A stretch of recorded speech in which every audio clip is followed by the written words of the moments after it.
Hello, welcome to episode 23 of Referees the Final Whistle podcast with Ant, Matt and Nathan. We've got a great guest here, a very handsome lad, if you see, probably one of the best looking lads we've had on this week. Rich Fey and I go back a long time, refereed him, he's a really good goalkeeper. Then he went into management, some great success in management, and some even world records we're going to talk about. So one of the things I wanted Rich to come on here is that not only do I like him as an individual and as a player and a coach, is that he's got this sheet that he records all the referees and he gives them traffic lights, red, amber, green. He does all the details on it. He's been doing it for years. And I just wanted to introduce everybody to Richard Fey, who's manager at Melksham Town. Thanks, guys. We're looking forward to it, and thanks for having me. Well, mate, on this, we'll talk about your career in a minute, but let's go straight into this sheet. When you told me about this sheet, you're one of those few managers, not few, there's a lot of years, who likes having a pint after the game and a chat with refs, never get out of order, even though sometimes you've absolutely lost the shit because a referee might have done a dodgy game. You'd always take considered, you'd always have a pint. I've always respected you for it, but when we got talking about this sheet, how did it happen, and how long you've been doing it and what's in it and stuff like that? To be honest, Mark, I think it was a good 7-8 years ago, and I took your advice. We were, the leagues always give out a disciplinary chart or a little league table, and at the time the club I was at was struggling. We were down the bottom of it, and we were picking up a lot of bookings, and I kept getting, wouldn't say I was getting high rate with referees, but they kept coming over to me. And there's nothing worse as a manager when a referee, you say something and then they put all the play, whistle, come running over and give you a bollock in front of everyone. So I started writing down the names of every referee that we've been in the middle against us. And then 2 or 3 kept popping up during the half a season. And I thought, he was good or was he bad? So I was just using the red, amber and green. So I always ask my secretary, wherever I've been since, who's the referee on Saturday, and I know if he's cost us a goal or, let us down from previous games, or he was really good, normally if we've won, and they get a green light. But majority are red or amber. Oh, fair play, mate. I love this bit about cost us a game. Did you the same when you play misses a penalty or has a shite game? Do they cost you a game as well? I know you're going to stick up for referee, but the point I'm trying to make is it's a tough job. I give that to anyone, and I could never do it. I've tried it where I've helped out teams, and we've made next door when he wants me to referee his kids' team, and I've helped out on a Sunday morning. But the bit I'm trying to make is if it's a penalty, or there's one instance I can remember going to Weymouth in the FA Trophy when we were manager of Bridgewater, and there's pictures and the video clip of a handball on the line, the most blatant penalty you'll ever see. In the last minute, we're 1-0 down. They're 2 leagues higher than us, and the ref didn't give it. But then when you look back at it, when things settle down, you look in the paper on a Monday and you see the handball and you watch the video clip, it's the most blatant handball and he could have caught it. So those sorts of episode I put down as a red. Sorry.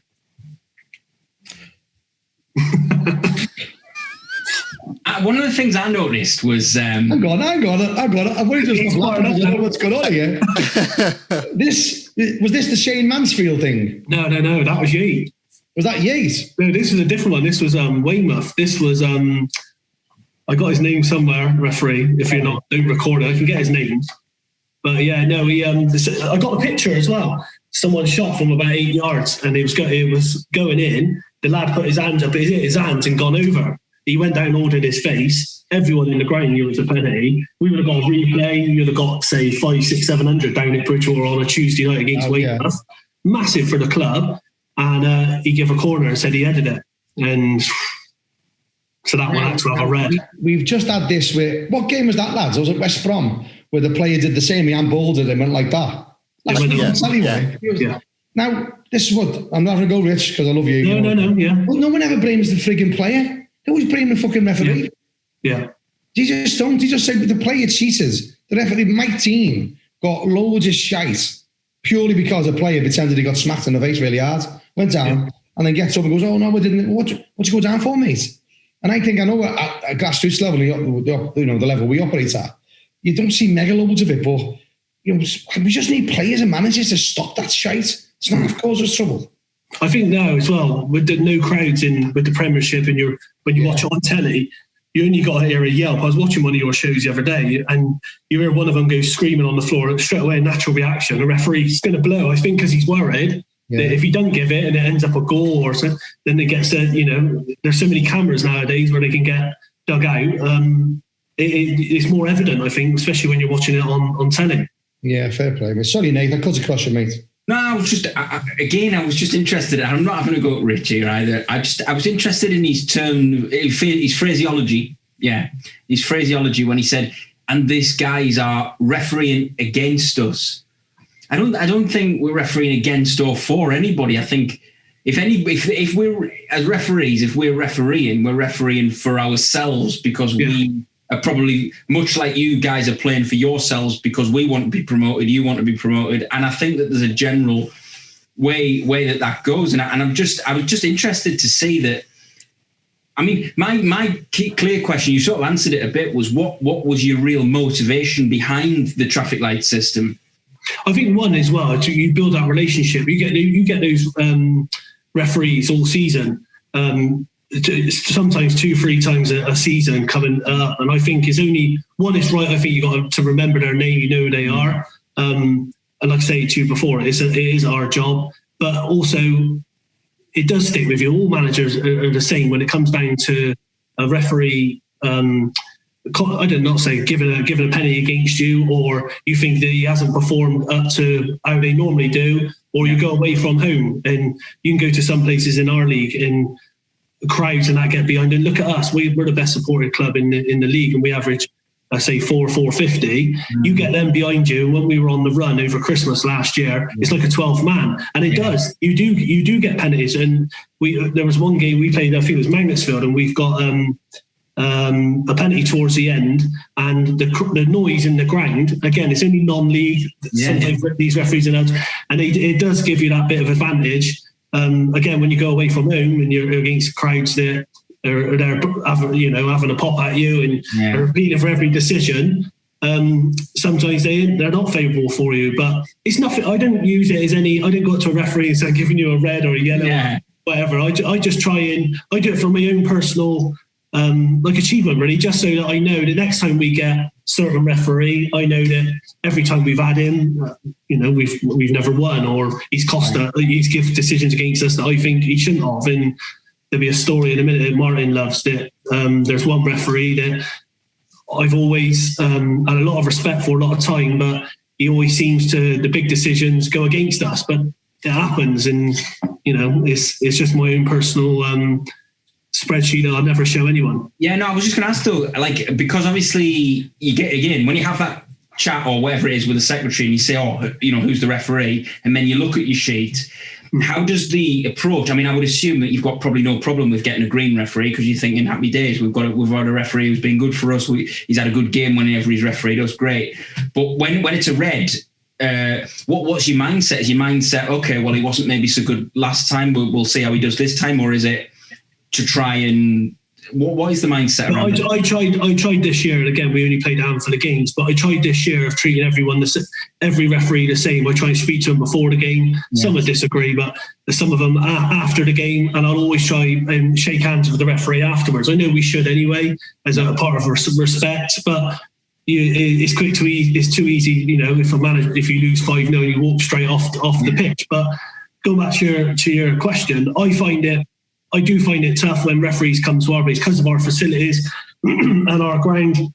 We're always assessed. Always. We always seem to, for some reason, have an assessor every home game because I think they get looked after too much, and there's a lovely setup to come in and for assessors to set up at the top. And that's one thing that I have spoken to the chairman about, because I think that when referees are assessed, I think it came out before that there's more cards and there seems to be more Am I right in saying, Mark, there's more yellow cards and red cards in referees? I think most referees would like to manage more than they can a game when they're being assessed, and I don't think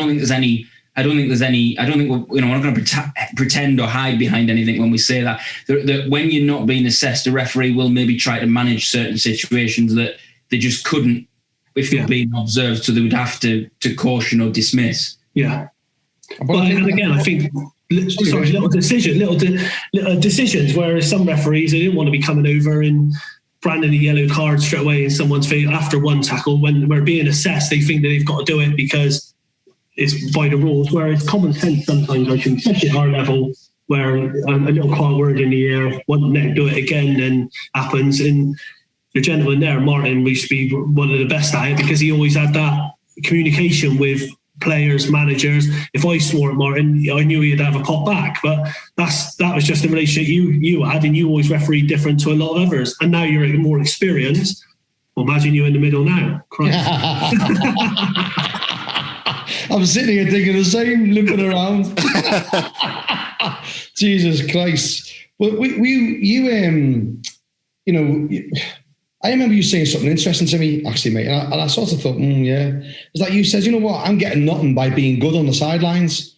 And I thought that was really like worrying, really, because you just thought, well, look, you told me to behave, you give me advice and all that, and I behaved, don't have a go, let them do the game. And then I see the other bench giving it loads, jumping up like this every time there's contact, and they're getting away with it. And I just thought that was interesting. Then you said, I know, I'm going to start giving them stick. Well, I said to you before, and when we, I think it was last season, I can remember turning up at a game. I'm not going to mention the referee or the manager, but when I pulled up in the car park and walked across the pitch, we always go out onto the pitch to see, what the pitch is like with me, with my assistant, and the referee and the opposition manager was sat in the dugout having a chat.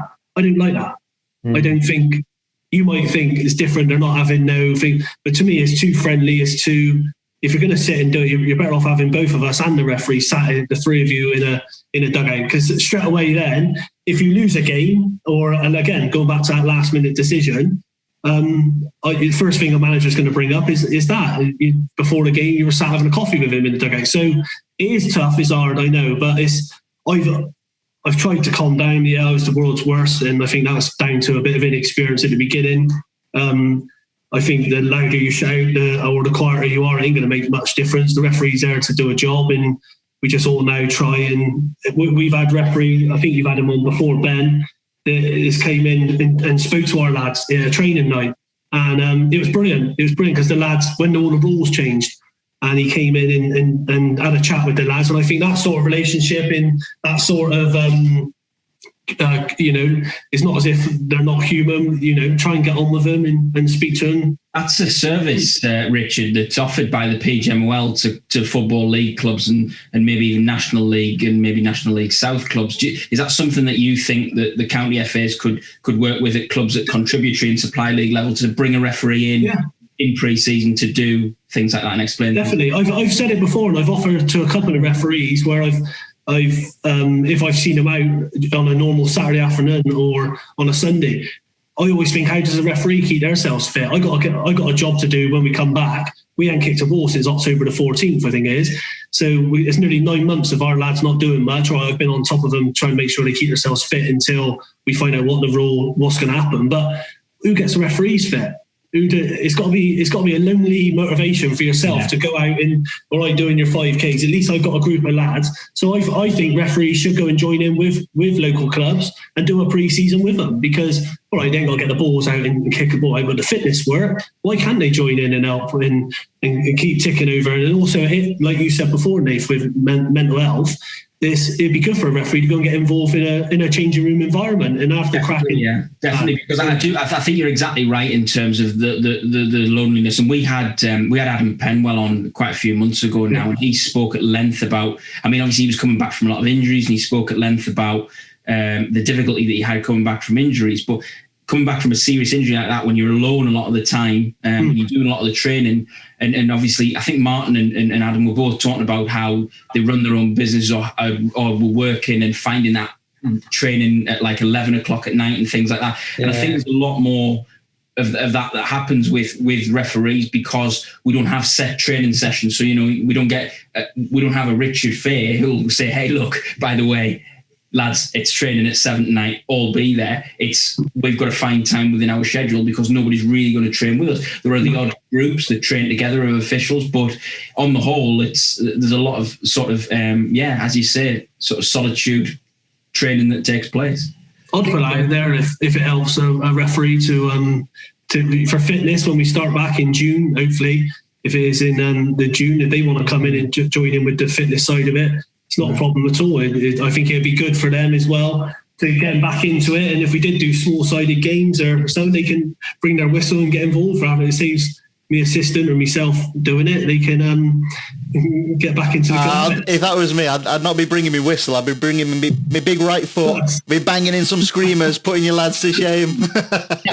I'll bring my shin pads out again. I used to referee with my shin pads, fuck's sake. One of the things of fitness, what always used to piss me off, I was a builder when I was active. I put on weight now because I just can't do anything because I get injured.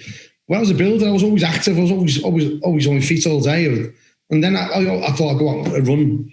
What I find now is the way the FA do things, particularly at your level, Rich, Southern League and that sort of level and above, up until about conference, say, I was at conference, National League, the referees can do one fitness test at the beginning of the season.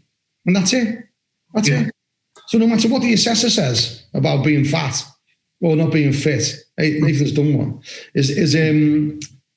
they're not obliged to. There's no like obligation for them to have like a half-season fitness test. They're looking at bringing it in before we had COVID and all that. But at your level, I think there should be like at least one fitness test during the season. Yeah. Because they pass it. I think you got till they do it in July. Then I think you got till October to pass your fitness test. If you pass it in that time, no one looks at you until the following year. So you might have 10 shite assessments on your fitness, and that's it. Nothing happens. And I think managers and all that need to know that. And I think it should be up to referees to own up and say, look, we need a bit more fitness. You lads are doing it twice a week. Referees might go Saturday to Saturday. Just wrong. I've never agreed. And again, with the lads, with how fit they are nowadays, these 18, 19, 20, 21-year-old lads, and the referee got to go and try and keep up with them on a pitch from one end of the pitch to the other. If they don't look after their bodies and look after themselves, and that's important. I think that's important. State what you said there, Scouts, just because you naturally think that they're just going to turn up a referee and be as fit as the lads are out there. But if they're not doing their own bit, then they're wondering that some, we say that they come out of the centre circle and things like that. Or you used to. I used to, yeah, because I'm looking for Rob. But I stand in the stand looking at some referees, and I'm just thinking, fucking, I look fitter than you. I never refereed for 12 years. And I just think, what goes through their heads when they're out there in the middle at that level of football, level 3, and they're clearly not doing any form of fitness. And I just find it a little bit. That's got to be looked at, surely. It's got to be, mate. It's got to be. And we can't stand here as a charity and say, oh yeah, you shouldn't shout at referees, which is obviously the truth. But don't make it easy. Don't make it easy for people to have a go at you because you're not up with play and you don't look the part. And I've looked and thought, oh my God, lads, you need to do some fit. That's all. There was a referee who got to 2A, which is Conference National League Premier. Adam Bromley, and I'll tag him in this on Twitter. Top draw ref, really, really switched on ref. Electrician, used to work on the docks, got a bit about him, clubs loved him. But I remember the first time I went to watch him at Ilfracombe when he got to level 3. Ilfracombe's in Devon, lads, so Rich will know that used to be wouldn't. And I got there and I'm having a cup of tea. I said, hello lads, I'm having a cup of tea waiting. And all the players are warming up. I'm like, it's 2:45. Where's the ref? So I go down the dressing rooms. I go, all right, lads. And he's sitting there on the chair, getting ready. He says, you having a warm-up? Nah, I don't do warm-ups, me babber. I went, hey? Fucking hey? Oh, no, I save all my energy for me 90 minutes. Yeah, God. Mate, you've got your line hours have got to warm up too. If you get an injury because you haven't warmed up, the FA's going to go mad.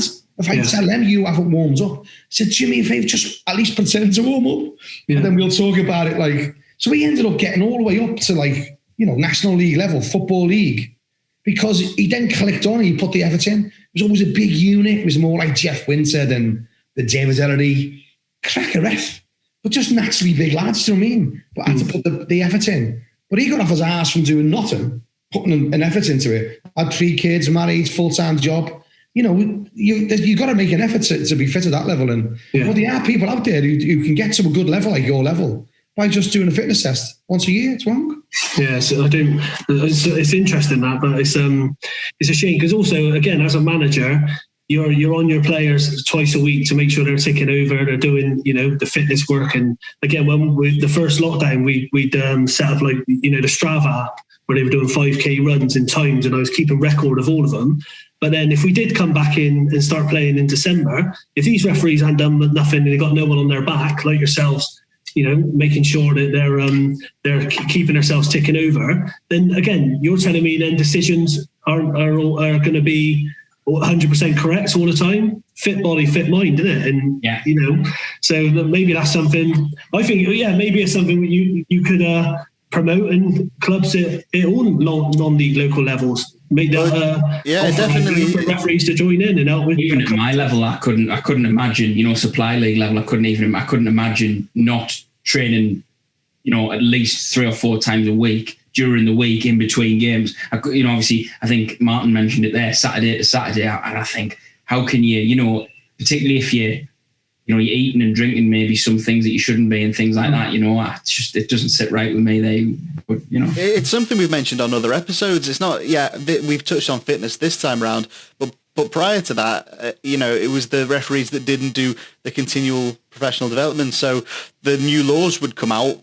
They may have a cursory glance, but there was no obligation for them to kind of get up to speed with them. And then they'd carry on refereeing the same laws of the game that they'd done maybe 5 years ago. But the game's a very different game now to what it was 5 years ago. They'll referee their game. I'll say it. They'll referee to the wrong laws. And then next week's referee comes along, one that is up to date, one that is fit, one that does, you know, do all the stuff that he or she should be doing. And that referee will get stick because last week's ref let them get away with things, whereas this week's ref says, actually, that now under these new laws is a handball. But last week's ref, we had exactly the same, wasn't a handball. And it's one of those things that winds me up because I always seem to be the fella that last week's ref let them off with everything. I'm going in there and I'm dropping. It's like you said with the assessments. I absolutely agree that when there's an observer, there you go, using old terminology. When there's an observer watching you referee, you will drop more red and yellow cards, especially yellow cards where the laws of the game say, right, this is a mandatory caution. Because if you don't do it, then your feedback at the end is, well, that was a mandatory one. You didn't give the right sanction. So you as the referee in that game lose that points. But if you were to referee as you normally would without an observer, you probably manage it, as Nathan said. Yeah. And the club would appreciate that more. The players would appreciate that more. So it's one of those weird ones where if you're officially being watched for your own development, you'll perform in a way that is different to how I think you normally would. I personally try and do the same all the time. And if there is an observer and it is a mandatory one, I'll still try and manage it. But in the back of your head is always, I'm going to get bollocks. I'm going to get in the air after my this. thing on that, and I think you answered my question there. Would it be best then for whoever it is it the FA or who send these assessors out to watch these referees, not tell the referee that they're going to be assessed on that Saturday afternoon? Yeah, definitely. Blind observation. Just don't tell the ref. So I think then the referee will always be the same. He's always going to prepare the same. He's always going to be refereeing the match the same. And there's going to be no different because they do change when there's an assessor there. It is a different personality of a referee to when they're not there. So if you didn't tell, the assessor turns up at 3:15 and goes home at 4:45 and then speaks to him the next day on the phone. Yeah. I think it'd be a lot easier for all referees as well, and they'll feel a lot more relaxed because they won't know if someone's in the crowd. Definitely. I think it'd be. I was going to say the thing is as well there. I know you touched upon it. It's something that again, it's a bit of a wind up for me. I okay, there's not been much apart from Premier League football to watch in terms of what's been on telly. You can't go to your local clubs and watch what's going on there. And you mentioned that the players will get a little tap and they'll go down, they'll scream and they'll make the most of it. And that already this season was creeping in to the game at the lower levels of the pyramid. And I think when we come back, and definitely into next season as well, because of what we've seen in the Premier League, it's gonna happen so much more down at the level that we operate at. And you see the abuse that the refs get on the Premier League when they don't give us a decision after a player's gone down, screaming and rolling around and all that. My concern is that what we see in the Premier League with the players getting the tiniest amount of contact, the referee's not giving it, and then the referee's getting abuse for that. And things like that really don't help in the Premier League is the VAR and the multiple replays that get analysed to the nth degree by the pundits at the end of the game. That will say that the referee was wrong. 9 times out of 10, the pundits will say that the referee was wrong in any given situation. Most of the games that we operate down at our level, shall we say, you got one bloke or one woman in the middle with one set of eyes, virtually no help from the sidelines because it'll be club linos, but they'll be under the same amount of scrutiny as those Premier League referees, and it makes it such a difficult job. And you mentioned the loneliness as well. It's way, way more lonely when it's just one bloke or one lady by themselves on a Sunday morning and 22 plus, coaches and stuff like that. It's just, there's anxiety, I feel, going back into the game after this most recent lockdown. Yeah.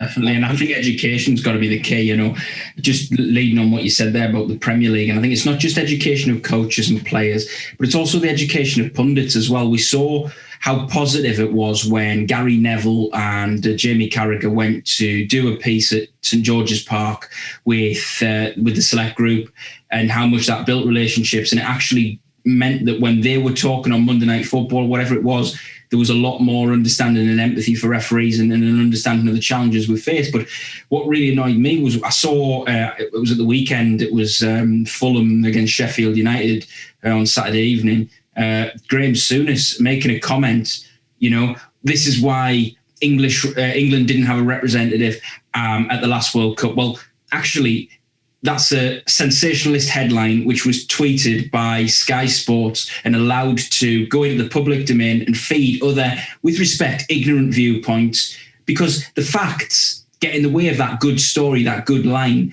And the facts are very simple. Mark Clattenburg would have gone to the 2018 World Cup in Russia. He made a decision to leave the Premier League for his reasons, for his personal reasons, which he's gone into. And that meant that, unfortunately, there was no time for the PGMOL English referees to put another referee on that pathway. And so we missed out this time. But we absolutely no doubt that this summer, when the 2020 European Championships is finally played, that we will have an English referee there. And we'll just carry on as normal as we did before. But let's not sort of get ahead of ourselves here. The facts are very, very simple. In the last, what it would have been, sort of 4 major tournaments within a 10-year period, we had a World Cup final referee. We've had a referee that's done, the European Championships final, the Champions League final, the FA Cup final in the same season. The standard of refereeing in this country is getting better and better. There are more opportunities to make refereeing a career, and there are more opportunities for referee development and support than there ever have been. And I'm sure that Martin, who obviously came through the system towards the top end many years ago, would look at a lot of the colleagues that we have now and see that they get a lot more support and a lot more help in order to get to where obviously Martin was at the time. Yeah, well, the fitness levels were always, we used to do the bleep test. I remember talking to someone about the bleep test, and the minimum bleep test for a lino in a football league when I was doing it was 11.2. 11.2. And to get into the Royal Marines, it was 7. You were like, really? It was like really bizarre, but it was good. But I want to just go back to what you were saying about observers and assessors, really, because I'm with Rich to a certain extent, because when I worked at the FA, I had a sheet and all my referees had to put in, it was a different assessment scheme, but it had like columns, application of law, match control, there was decision making, fitness, advantage, all this sort of stuff. And I said, look, categorise them into a spreadsheet and see what mark you got off the assessor for each one.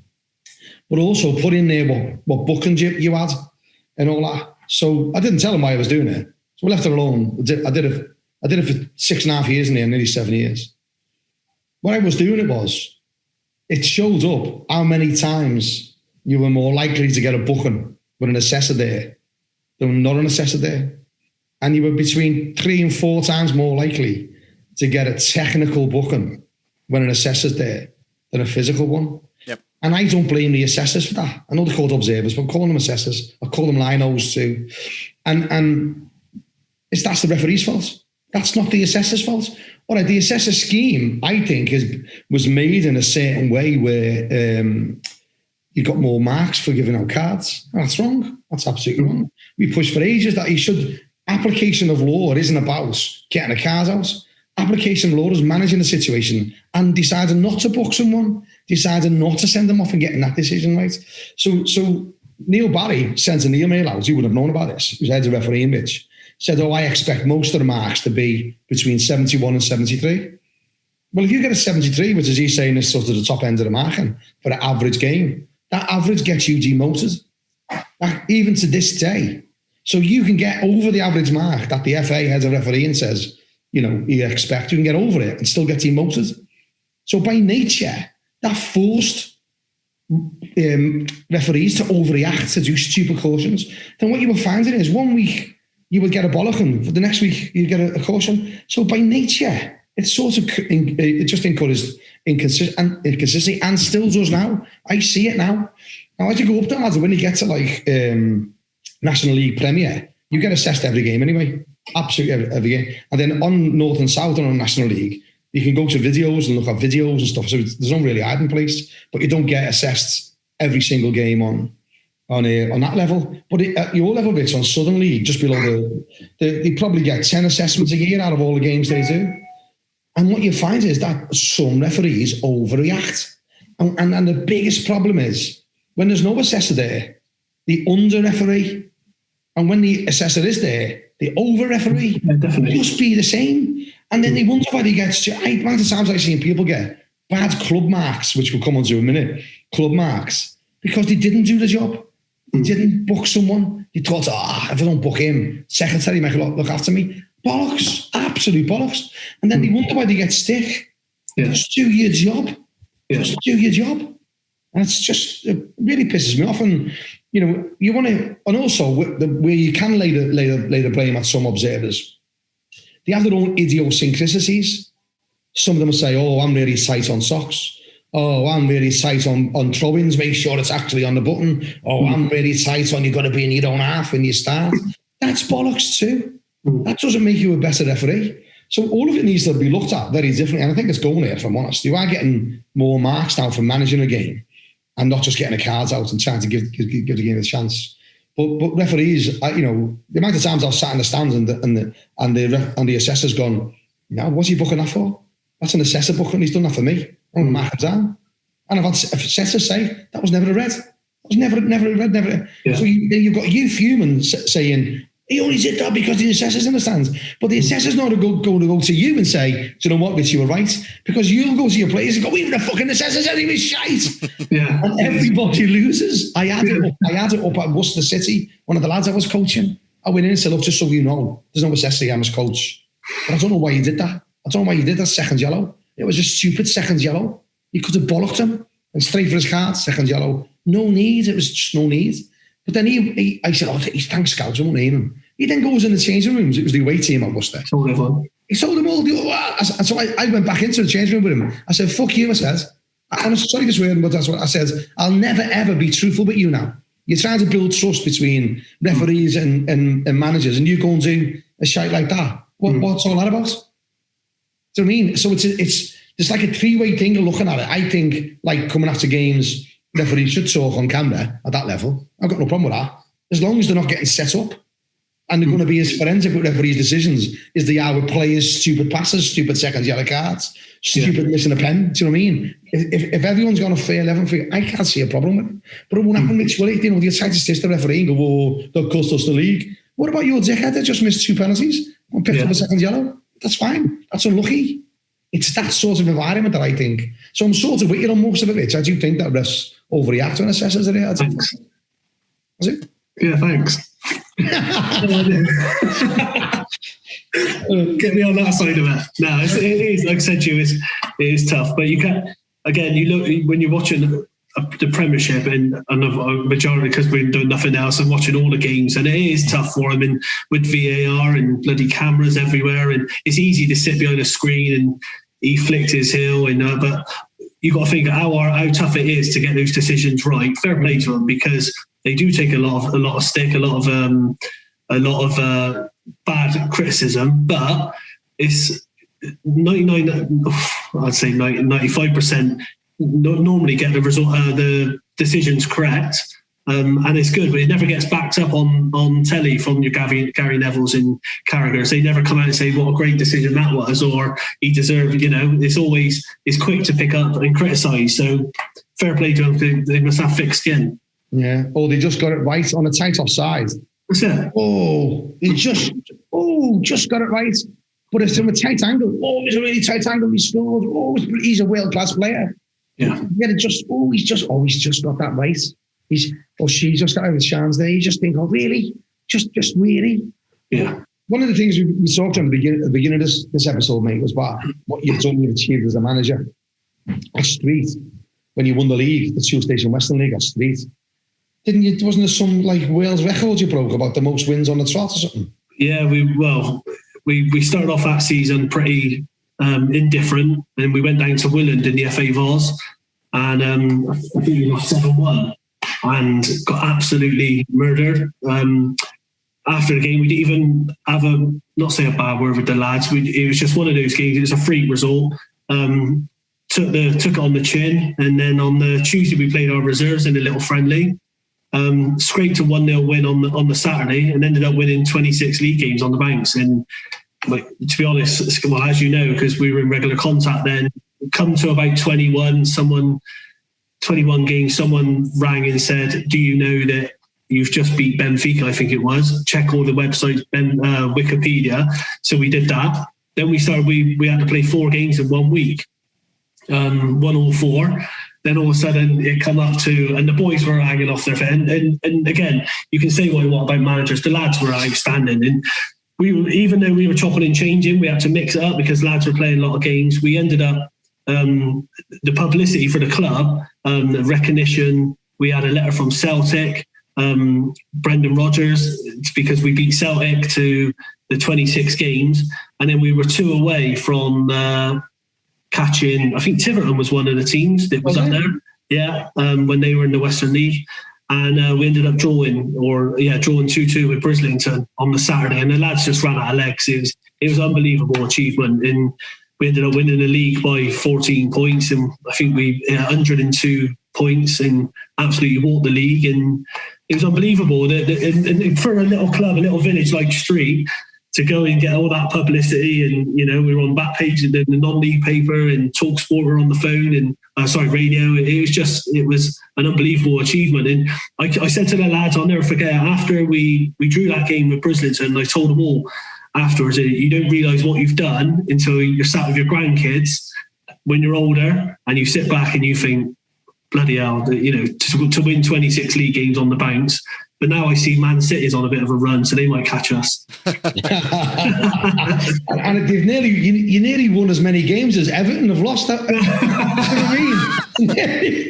And for those who don't, Rich is Saturday felt like winning 26 on the bounce. We have so much stick about it. And obviously, this is getting recorded a few days after Everton beat Liverpool for the first time. Whatever. Because I get battered by bits on Facebook, WhatsApp, and Everton. So fair play to Everton. Yeah, I thought it was a good win, but they're looking good, mate. Everton, they're looking good. Mate, brilliant. Since he's come in and he's just changed the mentality of the club. I went up and watched them against Newcastle on the just before when when they threw it away. They scored 2 in the last 2 minutes. Well, I was walking out the ground when they scored those 2. Yeah, cheers, Nave. As he was walking out the ground, but It was the 91st, for those who don't know, it was the 91st minute and Everton were winning 2-0. It was into 3 minutes of added time and the game finished 2-2. There's Newcastle. Yeah. Against Newcastle, Pickford rushed. We were walking out the ground, me and the lad who I work with, because we were staying up there with work, and we went round and got a ticket, and I think he collected a cross and then tried putting his foot through, and they got intercepted, and they come back, and when they scored, it was goal. But ever since then, and you watch it again, typical supporter, and you feel, they're rubbish and you're going to do this, but you keep going out. Still, when they were in Europe, we were travelling over Nuremberg and Benfica, Standard Liège, watching them, but hopefully this year, fingers crossed, they can get back in that Europe spot, or even just to finish higher than Liverpool would just be unbelievable. And for a manager at your level, and you see Carl, you obviously talk about Carlo Ancelotti there, and obviously there's been a lot of top managers. I know David Moyes was at Everton for a long, long time, and he's doing very well now with West Ham. Do you look at that and try to do you look more forensically at the way that they set the teams up and things like that to try and take bits from it? Not to be honest, again, whenever I go to a game to that level, or even my mum and granddad got season tickets at Bristol City, and they're in between the two dugouts. Yeah. So I've been down a few times with my granddad, and I sit there. You do listen. It's natural because you see their reactions, you see what they come out with and what they shout. But that game, funny enough, against Newcastle, I was to the left hand side of Steve Bruce, and to not learn anything there then. Well, what he's done in the game as well is you try and learn, you try and pick up little things off all of them. But yeah, Ancelotti with what he's done in all of them is brilliant. Again, I was there for Allardyce's first. I think he took over when they beat West Ham 4-0 on a Wednesday night, and I was Unsworth took the game when Rooney scored from the halfway line over Joe Park. And yeah, just to see him, his presence of he's big and everything about him. Everyone goes quiet when he's walking past you and going to the dugout. So you got that aura about him. But I think as a manager, you just got to try and be yourself, and you're going to get things right, you're going to get things wrong. But I'm not ever going to go and try and copy someone and wear chinos or trainers on the side of a pitch, because that ain't me. Now, I was always told that when you're building your style, whether it's actually as a referee or a coach or anything really in life, you're always taking bits from different people that you like and see that mould into your own philosophy.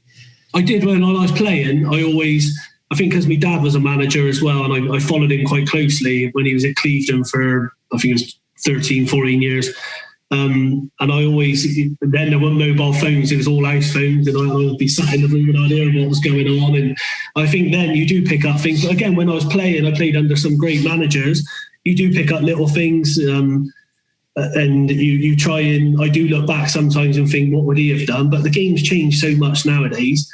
The old school managers, I think nowadays you've got to go and try and adapt with these young ones coming through, because life's changed, hasn't it, with your social media, and sometimes you've got to look at lads on a Saturday, whereas me and my assistant, Nathan Rudge, and for us, we've known each other since school, but we've always said we try and enjoy it and have a beer afterwards. Like I said, I sat down with scouts many a times and had a drink, but to get 3 points on a Saturday, that beer always tastes a lot better, but you lose. I try not to take it home. It ain't the same. It's not. You still you're fired up and ready for the next one. It's like a drug, really. So I just think it's different to what was like years ago, because there aren't many of these old school managers that are left. I feel like an old one now. I've been doing it, I think, 12, 13 years. I know, it's mad, isn't it? And of course, being an Evertonian, your favourite tipple is bitter, innit? So you like your bitter. Obviously, you're bitter Evertonian. If Richard's got a striker, I haven't looked at his team, I'm not talking about anybody here, but if Richard's got a striker in any of his teams that he's managed over the years who keeps missing within the 18-yard box or something like that, Richard's going to get, I would think logically that Richard's either going to put an arm around him and say, look, have you thought about doing this when you get to these positions? Have you thought about that? How could you improve this? How could you improve that? I think the same thing needs to happen to referees, instead of sort of pushing them from pillar to post and allowing these, because the thing is, it's the same as if you drive a car, okay? If you make a mistake as a referee, bad habits are going to set in. And I think that's one of the things that we need to try and help referees with as well, is when they're getting low marks, look at them and think, there's clearly they're not a bad, or there's a good referee within there because they've got to this level and they've done well. So what have they hit their ceiling, and is there ways that we can improve them and things like that? So I think it works both ways, and I think that there's a lot of parity between players and referees in that regard. Yeah. Well, it's like I tell referees to say things to check up on if there is a pain in the ass player. You know, some managers go, you're picking on him. You know, yeah, but there's an assessor there. And he's a dead easy booking. That's a great way to get a better mark as a referee, isn't it? Yeah. So sort your players out. And it's things like I do that. I go into clubs, I've done it loads of times, and talk to them, and I can tell you're left back and you're a pain in the ass. If you've got a captain who plays in the middle of the park, and I know you've had captains who play in the middle of the park who are a pain in the ass, the referee can't escape him. So he's picking up on the comments, every comment, all the time. So he just pisses him off, and he's more likely, when he goes in for a tackle, goes, you know what, you've been doing my head in. Rightly or wrongly, there's a second yellow, is a stupid. Whereas the right back, who might be just as mad to you as the number 8, the referee doesn't hear him because he escapes him. Do you know what I mean? And it's that little bit of savviness that I think just clubs just be a bit cuter if you pick as your captain. After wise ass. Who's a ref, fair play ref, well done. Hey, do us a favour, ref, that's his 5th one. We're having a go, mate. Rather than just screaming out, how many more, ref? Which just pisses off the referee. Yeah. And I think that bit of savviness and a little bit of like, look, I'm not going to make him captain because he's going to be on the referee's back the whole game, and I'm going to lose him for at least like 5 games a year, purely for being a knobhead. I think that those sorts of conversations need to happen too. Give it to the keeper. Yeah. Safe option. Everyone could hear his voice everywhere. I don't know if it's like I was in one penalty area with a corner, and he gave me loads. Rich, he was in the other goal down the other end because he was a goalkeeper, and he's the only. I just walked to the edge of the penalty area and thought, do you know what? I can't be asked walking all the way down to 90-yard yellow. So I was in the D of one goal area, and he was in the D of the other. And I just said, "Oh, Rich, I know your name. There's a yellow card. You've been a knobhead." And just went because you can play into the people's hands. Because he probably wanted me to come all the way down there. They're winning 1-0, 5 minutes to go. Slow the tempo down, playing right into the hands of him and pissing off the people who just want to defend the corner and want to get on and try and get that goal back. So again, it's that savviness as well that I think. Yeah. I always loved it. Referee knew. A long memory. And I remember your dad. I remember sending your dad off for giving me loads at Cleveland Sound, dead funny. And I was shite. I made a real bad mistake, but he just wouldn't let it go. And when you go wide from a goal kick, you go right in the halfway line, more or less, where the dugouts are at Cleveland Sound. Well, your dad just gives me loads, just slaughters me. And then when it turns away, you go, yeah, swear at me. So when it turns around, his mouth is shut. So I was like, but I think there's a concept of like giving refs abuse and giving refs stick and banter. I always felt that you never really pushed it that much at me, if I'm honest. I knew if I went to you, you're doing me head in, shut up, shut up. But some people just can't, they just keep going and keep going and keep going and keep going. So where do you reckon the line is on stick and banter? No, I think, again, it's different with you because like I said earlier, you always had that communication with anyone on the pitch. If someone saw you would have a pop back, but everyone knew where they stood. And I love that. I love a referee to come and explain, or if he was wrong, you put his hand up and he apologised and no, I should have done this, or because it is. I'm not going to make a mistake at our level. But going back to giving referees things out, it has got to stop. Do a lot of referees, who've been maybe a red on your list, who would acknowledge that they've made an error in the past. Do many of them come to you and say, actually, sorry about that, Richard, last time I wasn't at my best, I'll be better today? Because it seems like a lot of referees do that, but I'd be interested to see how that affects your... No, I'd love it if they did. I know Scout's got a story coming up in a minute with one referee, but I'd rather. There's been times, Nathan, where I've even rang referees up the next day, or if we've seen stuff on highlights, just because I think it needs, watch this. But if they admit and they apologise, it's different. Again, they got to learn. Is anyone, if they're not being assessed, then it's and they cost you a decision, or. Yeah.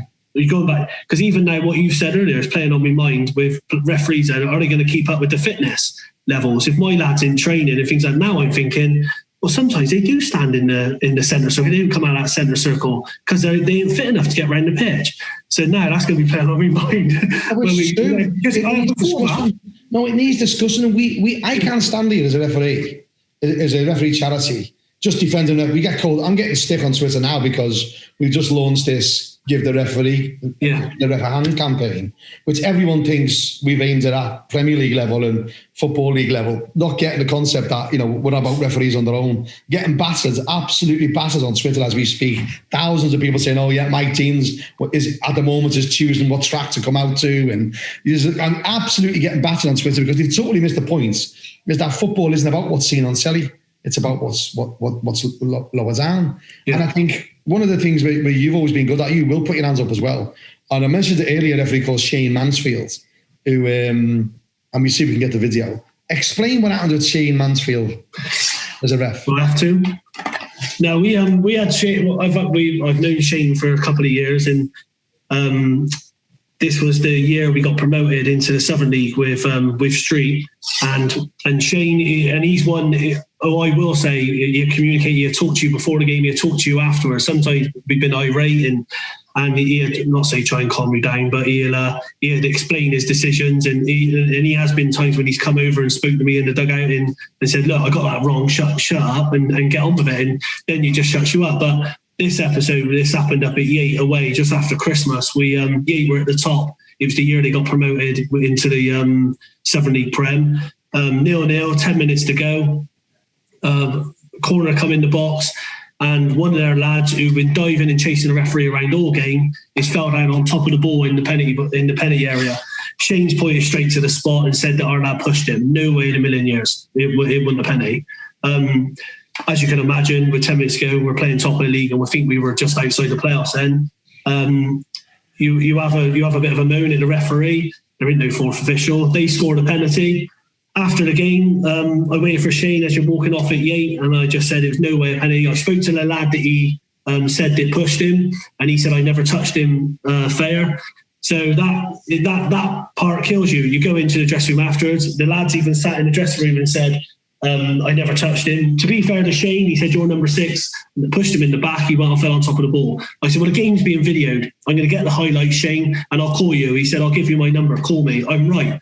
So when I watched the video the next day come through, they put the highlights on. They put the goal on YouTube, and there was a lad in front of him, and I couldn't really see it, but there was no way a push. There was no way in a million years. It was just two lads that were back.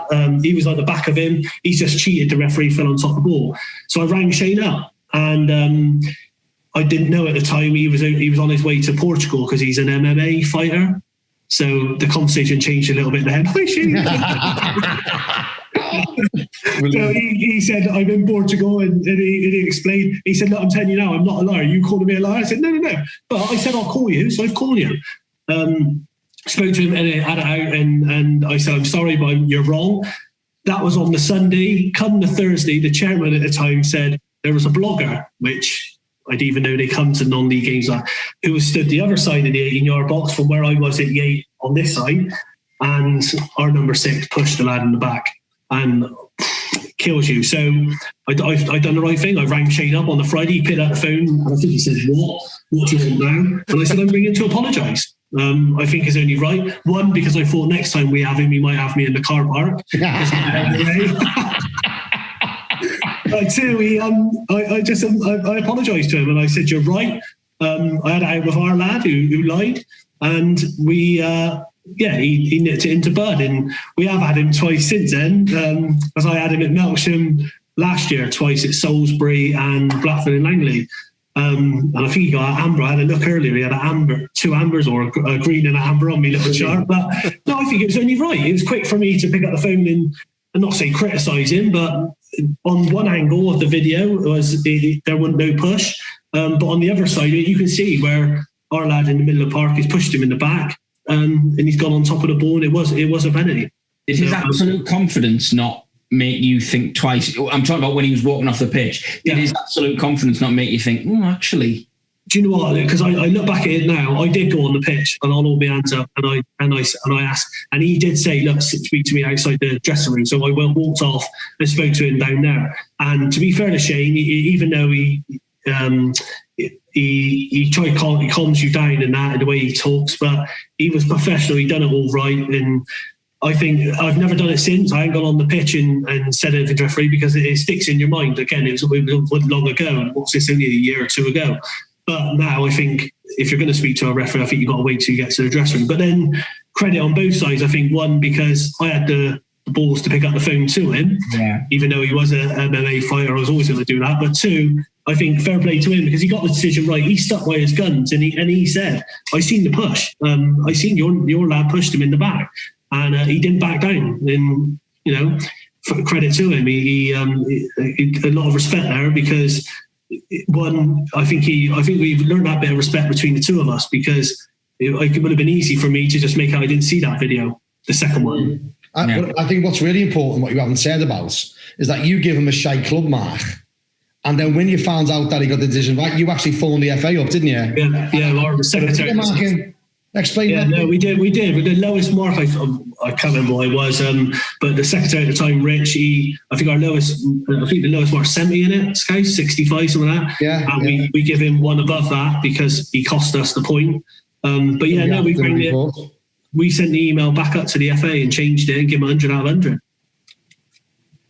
And that's unprecedented, isn't it? And I think, the marking systems is 100% flawed, absolutely 100% flawed for club marks because they can be exploited like that. But I just thought that when you phoned me and said that to me, I just saw fair play. And everyone knows what Shane's like. He tells everyone he's MMA because, people are going to say anything to them. I've never met him. I know he's an MMA. I think he's got a black belt in Sudoku as well or something. I don't know. Watching this. When I meet you, Shane, I'm sure you'll be a lovely lad. But you know what I mean? And I think, I thought that was great, mate. And I think I've seen club marks, shite club marks stand. And all the secretaries put in is the referee was pandering to the assessor. Nothing else. And it stands because Neil Barry and people like that say, oh, they're entitled to an opinion. This is fact. This sort of shite goes on. There should be two ways here. Yeah, you should have an opinion, absolutely 100% have an opinion, but you can't moan about overreacting when assessors are there when they're not really doing the club marks properly. Because that's why they do it. Do you know what I mean? And I think, when there's no assessor there, that's when you need to stand up and say, look, that's a booking all day. Don't try and not book someone because you want a good mark off me. Do your job whether the assessor's there or not. That's the message that I think referees want and I think clubs and managers want. Yeah, I agree. I think we do. I think it's spot on. But I think ultimately, if we're being completely honest, the club knows that, I don't know what it is, wherever they've saved them 15 quid there. And I think psychologically, particularly now, and what we're going to, in the world we're going to come out into where clubs are going to be on their knees, they're going to be loving referees who manage situations and save them fines and things. I think that's something that we're going to have to encounter. I'd love to. One thing you mentioned there, Rich, is I think on both sides of the game, from referees, from players, from managers, if everyone just played the game with the utmost honesty, and when you make a mistake or when you think you made a mistake, you can say, okay, I may have made a mistake there, or I did make a mistake there. At the end of the day, referees seem to be viewed as not human because. As a human, you're allowed to make mistakes, but as a referee, you're not. But at the end of the day, every referee is a human, and every referee will make mistakes, even the ones that comes right from the very first time you pick up a whistle as well, doesn't it? And when you've done your first game after the course, there's almost, whether it's youth football or whatever it is, there's almost this expectation that immediately you are going to be the world's number one referee, and you're not going to make any mistakes. You're going to get it right. It's the first time you walk into a pitch with a whistle in your hand. And it's not all referees have got a black belt in Sudoku either, do you know what I mean? Some of them can go a bit further. But one of the things I want to talk about, we talked about street. You also did well at Bitton, didn't you? Or West Country team up in Bristol. Now you're at a cracker club. You've touched on it a little bit. Melksham Town built new facilities. They would have I remember refereeing. I remember actually going to the last game. I can't remember why we went there. There was the last game ever at Melksham's old grounds. Yeah, I can't even say that what it is. And how do you pronounce that again? Conacher. The Conacher. Hard for the scouts to say that, right? I think it was Bradford they played in the last game. Yeah, no, bit of a do on it, and big family heritage with Darren Perrin, Steve Perrin, and his dad's old top lad Steve Perrin actually played for Forest Green Rovers in goal. He was a goalie as well, wasn't he? Yeah, he was. Like Melksham, always thought that it's great to see their facilities now and massive youth set up. You know, Darren Perrin's doing good as chairman and all the other stuff you got going on. So, you know, big up to Melksham, mate. And how are things over there? Yeah, no, this season it's been awkward, but I've only been. It's funny. I was only telling Darren the other day, but the club's been in the Southern League now. This is their third year. The first year, unfortunately, the manager left about 10 games to go, and all the players walked out, and they played one game with 9 men, and then after that played the kids until the end of the season. Then I came in. We started off with a brand new side, is well known. I only had 2 players from the year before, so I had to build a squad, which was hard. Some the amount of phone calls and meeting players and getting let down and signing lads, and we didn't start very well. We won our first game 6-3, and then we had a bit of a torrid for a month or 2, and then I managed to sign a couple of older lads, Dave Thompson and Josh Ford, good established Southern League players, and then we did not say turned the corner. We kept a couple of clean sheets after losing heavily, and then just went on an unbelievable run. We were 4th from bottom, I think, going into December. Ended up getting the end of January or coming into February, we were in the playoffs. And like I said to you before, we were just flying. It was like a steam train. It was easy to pick a side and get the lads were itching to get out there. And then the season got null and void. And then this season come around, so the club hadn't completed a season yet properly in Southern League football. Then this season come around, we've only played 6 league games, and we've had COVID flying around. It's no excuse because all clubs have had it, but we played Slimbridge and Fatcham in the space of like 4 or 5 days. Then on the Monday we were due to go to Evesham. 2 of the lads had COVID, tested positive. So then obviously they weren't allowed to play football for 2 weeks. Then the second lockdown come in. Was it second? Yeah, the second one. Then we came back. We played 1 friendly against Con in December. Then the third lockdown come in. So we played the 6 league games. We played a few cup games where we had a couple of good results. It's just been a mess. I'm not scared to admit I've been there 2 years. I haven't been able to complete a season. So it is a great club. The facility wise, it's unbelievable to turn up and play on a Saturday. It's, the support you get, the backing, the supporters are outstanding. The best I've known in playing and managing. Even when times were hard, they still text you, message you, and Facebook, and keep going because they know how hard the job is. But I just want maybe 2 or 3 years of prove myself and have a go, because I can't complete a season at the moment because of COVID and null and void. And that killed us last year because I was confident we would have got in the playoffs. And like I said, we only lost 2 of the last 18 before it went null and void. Whereas this year, we've only played 6, we've still got 32 to play. And hopefully this week, the rumours are flying around and we'll get an answer of what's going to happen, because no one knows. So you're just left in limbo. And it's not the league's fault, it's the FA's fault. Yeah, it's interesting because didn't you get to the Vars a couple of years ago, semi-final of the Vars? The quarterfinals, yeah, they lost to Thatch 1-0. Yeah, and Adam Penwell, who's been a guest on our show, I know you know Penners, his ref, he refereed it. I remember going over there, and another guest who's been on our show, Jurgen Hoppers from Holland, he was over, because I was obviously saying how well you're all doing up Melksham and that. And he said, can I come over? And he stayed over in Bristol, and we went there, and I wasn't in a official capacity. And I got absolutely drunk as a skunk with all you. It was a great day. It was a really good crack. It was like Scott Jackson was there as well, Scott, and his wife Claire. It was just a great experience. And even though, you lost the organisation and the way that worked that day, Melksham, was just a credit to the league and a credit to Wiltshire. It was just a well-oiled machine. It was a hell of a day. The volunteers they got there, guys, honestly, if you went up to the ground after the second lockdown, you still got 3 or 4 of them working on the pitch. They're painting. There's a lad called Mick Miller, been at the club for years, who's making the signs. You got like you said before about the Perrin family, Nick, the dad, who I think's done every role at the club. Yeah, it's top, works on the turnstile. wife works in the canteen. Nicola, Darren's wife, is the COVID officer. So it is like a family affair there. But the volunteers that they have got at the club is second to none, and they love it. And in their faces when we were on that run, and again Boxing Day when we beat Froome 4-1 in front of 800, their faces afterwards. I didn't think I left the ground until 7-8 o'clock at night. It was a 1 o'clock kickoff. It's for people like them, because again, and this is what I try and explain to players, that people don't know what they've been through since they've come up into the Southern League, because they came up with us when we won the league. They came up as runners up when I was at Street. And then that first year ended a bit, wasn't very nice, players walking away, local lads walking away as well. And then you've got to go and rebuild a team. It's hard at any level to go and do that, to get lads in, especially a club like Melksham, where our facilities, in my opinion, it goes against us, because teams turn up, they can't wait to come and play in front of 400. The pitch is like a bowling green.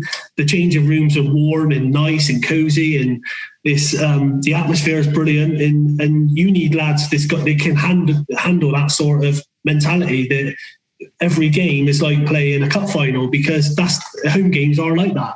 And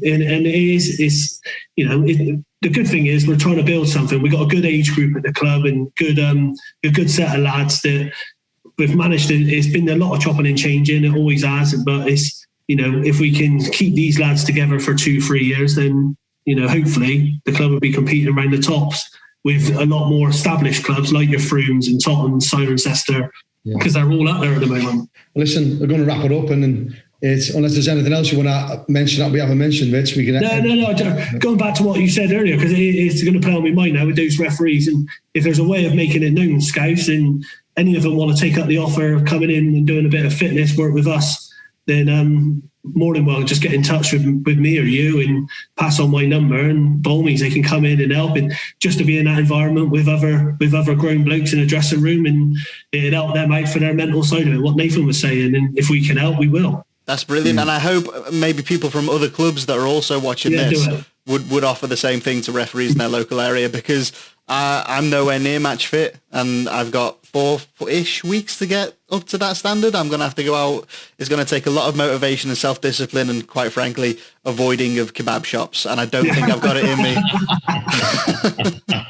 Yeah, no, it's fine. If there's, again, with the local FAs, I know Wiltshire FA for us, but I'll touch base with our chairman as well and get him to send an email and let him know what I've mentioned. And but if we can help, we will. And I think if a lot of managers do watch this, I don't think there'll be a problem with it, because at the end of the day, we all got full-time jobs, and all we want to do is try and enjoy it. If it means helping a referee rather than him going out in all weathers on his own, if they want to come in and do a bit of work with the players, it's not a problem. They ain't got to kick a ball, but actually some of the referees might be better than some of our lot.